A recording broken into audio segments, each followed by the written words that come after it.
ఆ తుప్పుపట్టిన సైకిల్ను తొక్కటానికి, ఆ తుప్పుపట్టిన సైకిల్ను తోయటానికి ఇవాళ చంద్రబాబు నాయుడు గారికి వేరే పార్టీలు కావాలి. ఇది చంద్రబాబు నాయుడు గారి జాబ్ రిక్వైర్మెంట్.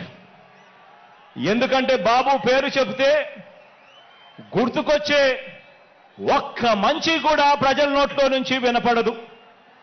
చంద్రబాబు పేరు చెబితే గుర్తుకొచ్చే ఒక్క స్కీము కూడా ప్రజల నోట్లో నుంచి వినపడదు, కనిపించదు.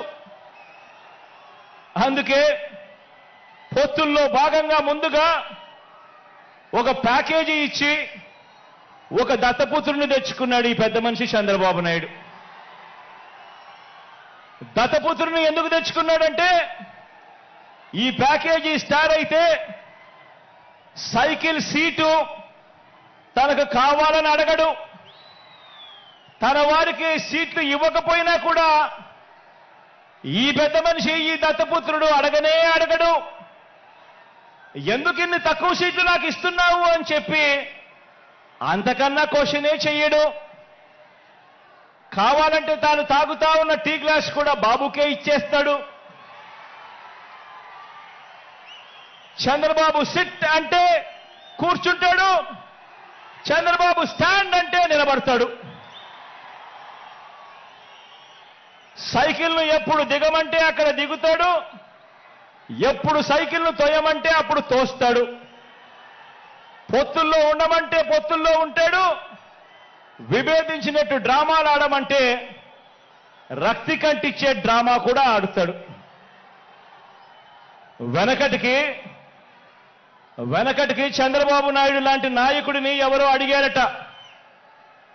వెనకటికి చంద్రబాబు నాయుడు గారి లాంటి నాయకుడిని ఎవరో అడిగారట, అయ్యా పరిపాలన చేసేవారు కలకాలం గుర్తుండాలంటే ఎలాంటి పనులు చేయాలి అని చెప్పి అడిగారట.